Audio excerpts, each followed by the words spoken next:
And now to finish out this set, Elizabeth Lesser. All right.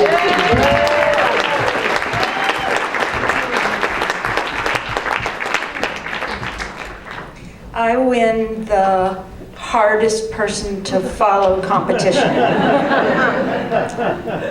All right, so I'm dedicating this to Planned Parenthood. I'm going to read just a really short passage from my newest book, Marrow, A Love Story. And Marrow's a memoir about the process my sister Maggie and I went through when she needed a bone marrow transplant, and against the odds, I tested as her perfect marrow match. And before I had my marrow harvested, that's what they call it, harvest, like you're going to like a bucolic farm-to-table event. That's how they get you to do it. So before I had my cells harvested and transplanted into my sister's body, I read up on the dangers of transplant, and I learned that after the procedure, my sister would face two situations. And first, her body might reject my marrow, and next, my marrow cells, once in her body, might attack their new host, and both of these could kill her. So before the marrow transplant, the bone marrow transplant procedures, we decided to do what we called our soul marrow transplant. We knew we were very different people, and we'd had a lot of attack and rejection throughout our siblinghood. But we also knew that love can span great differences between all kinds of people, and that love heals, as Simi said. And so we spent time cleaning up our relationship as a way of trying to model to ourselves something other than rejection or attack.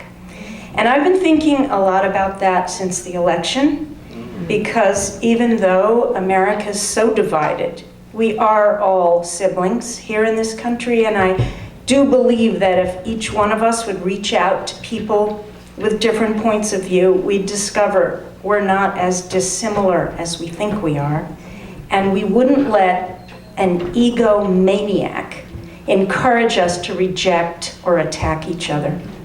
We'd be bigger and bolder than he is, and we'd give our country a soul marrow transplant. So here's the piece from my book, and it's called Same, Same, Different. It's very edited down for my 5 minutes.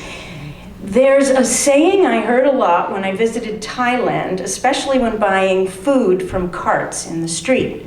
It wouldn't matter what kind of food I was interested in. I could be eyeing a noodle dish and ask the vendor, "Is that chicken?" And the man would hand me the food, tilt his head from side to side and say, "Same, same, but different." Or I'd see a pile of sticky rice balls with bits of color, and I'd say, "Are those pieces of mango?" Same, same, but different, the lady would sing song.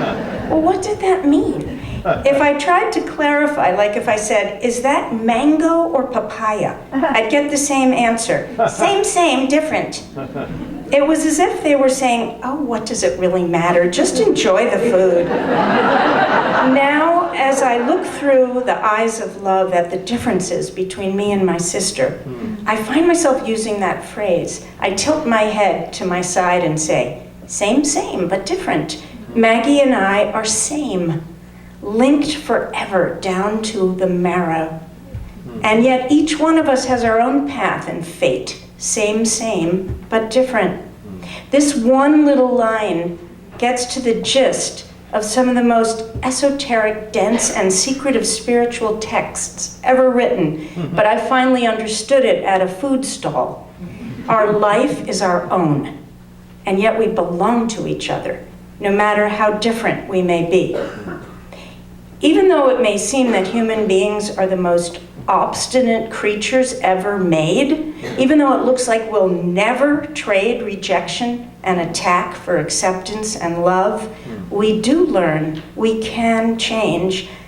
And we do it by starting close to home, by finding the same with the family member who voted for the wrong candidate, with the neighbor who belongs to that kind of church, with our friends and colleagues with whom we disagree about all sorts of things. The Vietnamese Zen monk Thich Nhat Hanh suggests we start each day with this prayer. Waking up this morning, I smile. 24 brand new hours are before me. I vow to live fully in each moment and to look at all beings with the eyes of compassion. So today I vow to do this. And although I break the vow over and over, I keep coming back to it with my husband at breakfast, even though he hasn't shaved, even though I've heard the story he tells many times before.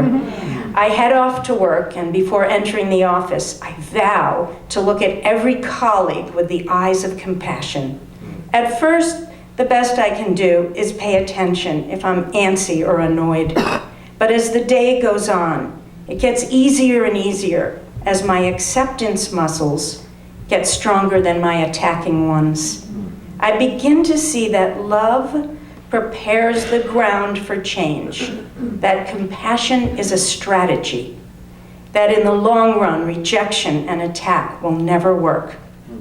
At the end of the workday, I hug the UPS man in the parking lot. I may have taken the exercise a little too far. Thank you.